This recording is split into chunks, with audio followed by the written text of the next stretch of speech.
In this clip, we're going to continue on sculpting our tree. So here I got the tree, and as you can see, I have applied the masks to the entire thing now, and it's now ready to be sculpted. So let's go ahead and start with the big shape again. So first thing I'm seeing, I'm going to isolate at this point. We're going to merge them together later on, but for now I just want to work on each piece individually. And the first thing I'm seeing is I got a lot of these sort of really thin lines, and I'm not sure if I like that. They look a little bit too artificial. And some of the lines need to be connected. So let's go ahead and actually add dynamesh to this thing. So I'm going to go in to geometry, dynamesh, and let's try 2000 at this point. And that gave us roughly about 500,000 triangles here. And that should work perfectly for us. I'm going to go ahead with a H-polish brush and just going to go in and start slowly giving some more definition to these shapes here. And holding Alt and just merging a few. You can use the smooth peaks here. I'm going to go in and just trying to refine this pattern, just make it a little bit better looking. So some of these don't work, so sometimes you just have to go in and merge these together. I'm just going to re-dynamesh here. To re-dynamesh, I'm just holding Control and selecting anywhere outside the mesh, and it just re-dynameshes the whole thing. So I'm just going to go in and give this a little bit more. What I'm trying to get rid of here is this sort of diamond shape, and I'm trying to make these sort of more consistent. So this here is kind of looks like it's going to fade off. So I'm just going to go in and round it a little bit.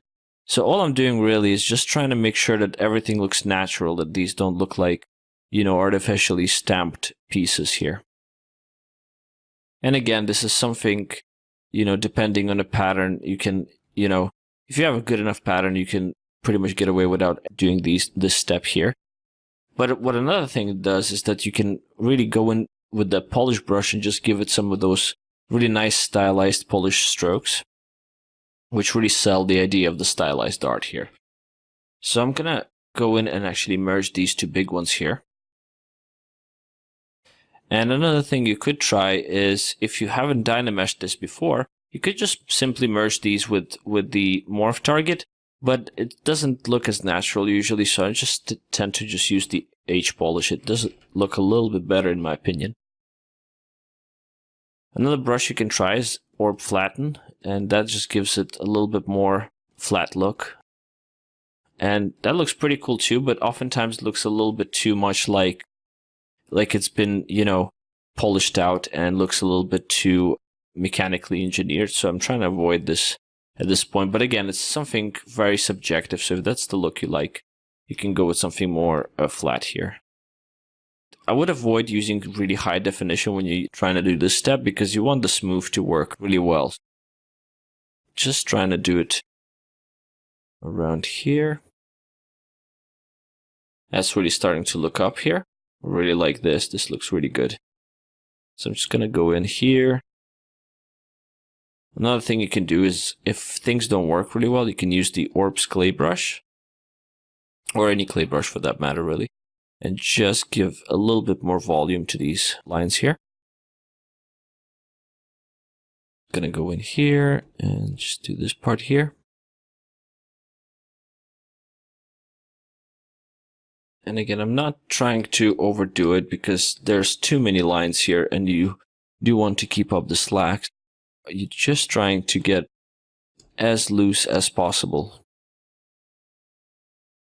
Sometimes it does take quite a bit of time, especially when you have a lot of branches. So you do want to just be as loose as you possibly can. So again, I'm going to merge these here. Maybe use the clay brush again and just smooth those out. Pretty good. Re-dynamesh. And the reason why I'm trying to join as many lines as possible is because I'm trying to sell this idea of more sort of, you know, the length of the tree. Whenever you have too many cutouts like this, kind of doesn't look right. And especially with this sort of bigger diamond shape, just doesn't look right. It doesn't look like a tree. And I'm trying to sell this idea of nice old vine tree. So I'm just going to brush this here. And again, just using the smooth peak and H-polish most of the time. Just thinking whether or not I want to merge these two. Don't think I want to merge these, but I want to merge these two for sure. So I'm just going to go in here and select the clay brush. Merge these together. There we go. Pretty good. And I'm just going to go in again and just polish this out.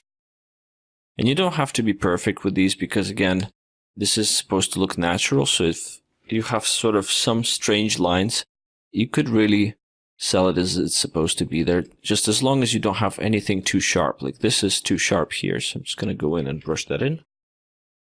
And again, just going to use the clay brush, merge these two together. And that's something I could have addressed in the mask of the tree. And that's something, you know, sometimes you can look at a thing and say, would it save me time if I was to go back right now and, you know, redo the mask again to avoid these breakups? I think at this point, I will have to do quite a bit of sculpting anyway, so it doesn't really save me much time. So I'm just going to go in here. Again, maybe just merge these two here. Let's move that one here.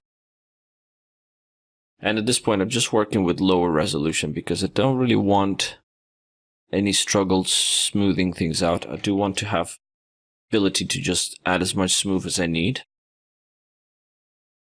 And as I go further up into the tree, I kind of put less and less emphasis on the sculpting part because basically, whenever you make a tree for the game, you really want to focus on the bottom of it, and then you want to make it as simple as possible for the top. You don't want to over detail it. You want to make sure that most of the detail sort of stays on the ground because that's because that's where the player would see it the most, and B, because you don't want to make the tree too noisy. I usually tend to add as much detail as I can closer to the bottom where the roots are, and then as I go further up, I just try not to overdo it there. So again, I'm just basically using the H polish here and trying to get this whole thing as quick as I can, using a bit of smooth.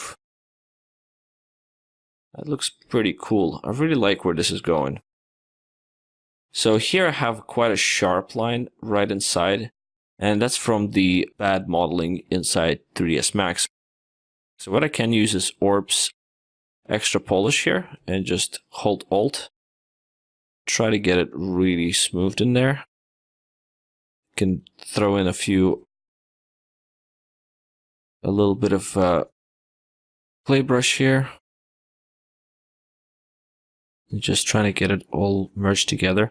And one thing you do want to look out for is any artifacts left from the mask as well, because that might ruin the look. You don't ever want to have a bit where there's like a sharp line or anything like that. So trying to make sure that you don't have any artifacts like that. So I'm just going to smooth this in a little bit more, and just going to go in with H polish again. It looks pretty good to me. And again, I'm trying not to overdo it and keep everything nice and smooth. And sometimes you'll have bits like this where there's a little bit of bump in there, and that's nothing to be worried about. That actually looks quite natural, I would say. So I kind of keep those a little bit. And again, any time you sculpt natural things, whenever you have some kind of artifact or things like that, you always need to look at it from a perspective, does it look organic? And if artifacts looks organic and looks like it belongs there, you can leave it, especially with more realistic work I do. Whenever I use textured brushes, I tend to, you know, leave as many artifacts as I can because it kind of sells the idea of realism. But in here, we're kind of working on this very stylized tree. So I'm trying to make sure there isn't too much realistic lines or anything like that, because that will kill the idea. And I'm trying to avoid, with this specific tree, I'm trying to avoid using textures. I just want to make sure it looks nice and stylized at this point. So I'm going to go ahead and finish up the rest of this trunk here. And in the next clip, we're going to go ahead and start merging these pieces of tree together.